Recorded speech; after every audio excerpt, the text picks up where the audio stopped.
जय श्री श्याम भक्तों, आशा करती हूँ आप और आपका परिवार कुशल मंगल होंगे।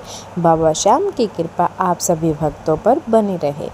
आज मैं इस वीडियो के माध्यम से आपको एक कहानी सुनाना चाहती हूँ। आशा करती हूँ आपको कहानी पसंद आएगी और उससे आप शिक्षा लेंगे।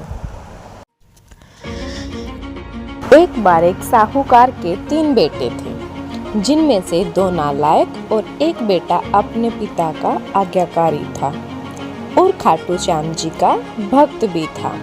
अब साहूकार बूढ़ा हो चला था, तो उसने अपने तीनों बेटों की शादी करने की सोची। उसने अपने दोनों बेटों की शादी एक ही अमीर परिवार की 2 लड़कियों से की और छोटे बेटे की शादी एक ठीक ठाक परिवार में की।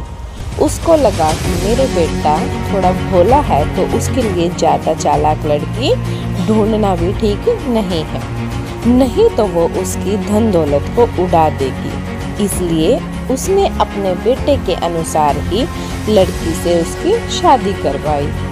अब कहानी तो यहाँ से शुरू होती है, जब तीनों बेटों की शादी हो जाती है और अब तीनों खुशी खुशी अपनी जिंदगी को जी रहे थे।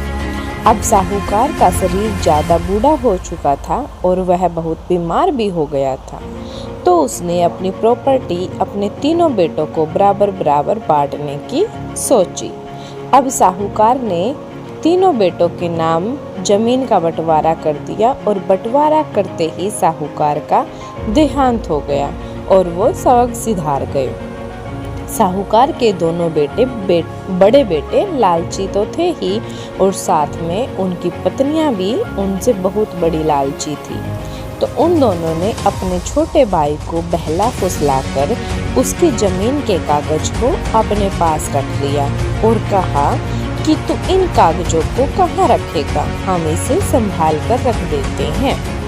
उनका छोटा भाई भी बड़ा भोला था, तो वो कागज उनको दे दिए, लेकिन उसकी पत्नी ने उसको समझाने की कोशिश की, लेकिन उसको लगा कि उसके बड़े भाई हैं तो उनके पास ही रख देता हूँ। उसके दोनों बड़े भाई नशा जुए के आदी थे और प्रतिदिन नशा करके आते थे।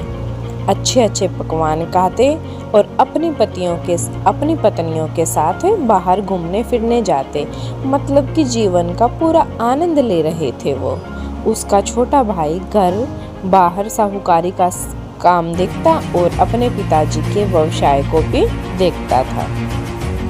उसकी पत्नी भी घर का सारा काम करती, झाड़ू पोछा करती, खाना बनाना, बर्तन साफ करना, साफ सफाई का पूरा ध्यान रखना, ये सब काम उसकी पत्नी किया करती थी। एक दिन उसकी पत्नी से साफ सफाई करते करते एक कांच का गुलदस्ता फूट जाता है, तो इतने में उसकी बड़ी भाभी उसकी पत्नी पर चिल्लाकर बोलती है और कहती है कि दिखता नहीं है, इतना महंगा गुलदस्ता तोड़ दिया, इसको कहाँ से लेकर आई थी? क्या तेरा बाप देकर गया था या तेरी माँ देकर गई थी? इतना कहकर उसने छोटी बहू को थप्पड़ लगा दिया। घर का छोटा लड़का घर पर आता है, अपनी पत्नी को रोता देखकर कहता है कि क्या हुआ। उसने सारी बात अपने पति को बता दी कि दीदी ने ऐसे ऐसे बोला और मेरे को थप्पड़ मारा। ये सुनकर लड़का अपनी भाभी के पास जाता है कि गुलदस्ता ही तो टूटा था, इस बात पर थप्पड़ लगाने की क्या जरूरत थी, और इस घर पर जितना आपका हक है उतना ही उसका भी हक है। लड़के ने कहा कि भाभी, आपने इसको थप्पड़ क्यों मारा? जितना हक आपका है उतना ही हक इसका भी है इस घर पर। इतना सुनते ही उसकी भाभी जोर जोर से चिल्लाने लग गई और बोली, हक? कैसा हक? इसको कोई हक नहीं है। भूल गया, बापूजी ने ये घर तुम्हारे दोनों बड़े भाई के नाम किया है, हम तुम्हें रहने दे रहे हैं यहाँ पर, वही बहुत बड़ी बात है। हक जमाने की बात भी मत करना। इतना सुनते ही दोनों के पैरों के नीचे से जमीन खिसक गई और लड़का बोला, भाभी ऐसा कैसे हो सकता है? बापूजी ने तो जमीन के 3 हिस्से किए थे, ना कि 2, और मैंने अपने जमीन के कागज आपके पास रखे हुए थे।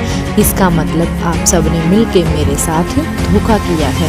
और फिर उसका बड़ा भाई आ गया और बोला, अपनी भाभी से सवाल जवाब करने की कोई जरूरत नहीं है, और धक्के मारकर उन दोनों को घर से बाहर निकाल दिया।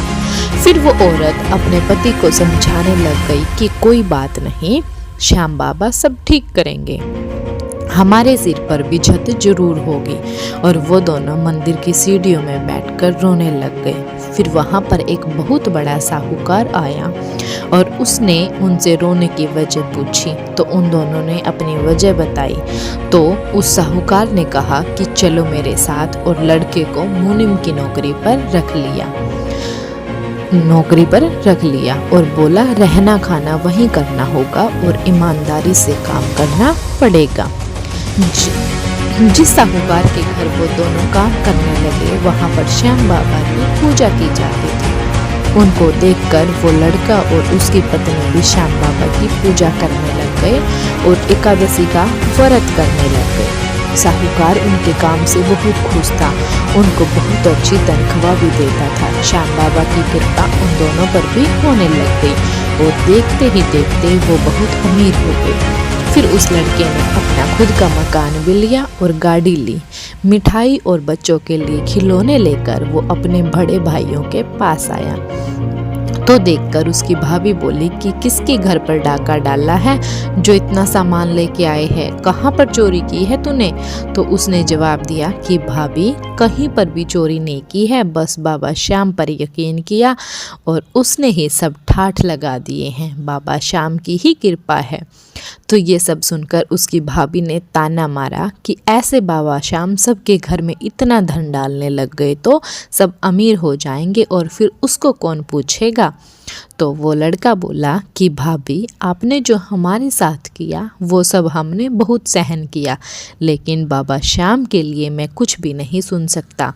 वो हारे के सहारे हैं, जो भी हार कर उनके द्वार पर जाता है बाबा श्याम उनकी ज़रूर सुनते हैं, और हमारी भी सुन ली बाबा श्याम ने। और वहाँ सब सामान दे के वो वापस अपने घर चला गया। घर जाकर उसको एक और खुशखबरी मिली, उसकी पत्नी ने एक लड़की को जन्म दिया था।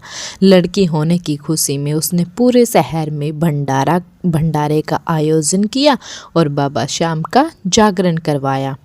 बाबा श्याम की कृपा से जैसे दिन और इन दोनों के आए, ऐसे सबके दिन आए। सब सुख सुविधा से अपने परिवार के साथ खुशी से रहें। हे बाबा श्याम सब पर अपनी कृपा बनाए रखना। बोल हारे के सहारे की जय। जय श्री श्याम, जय श्री श्याम।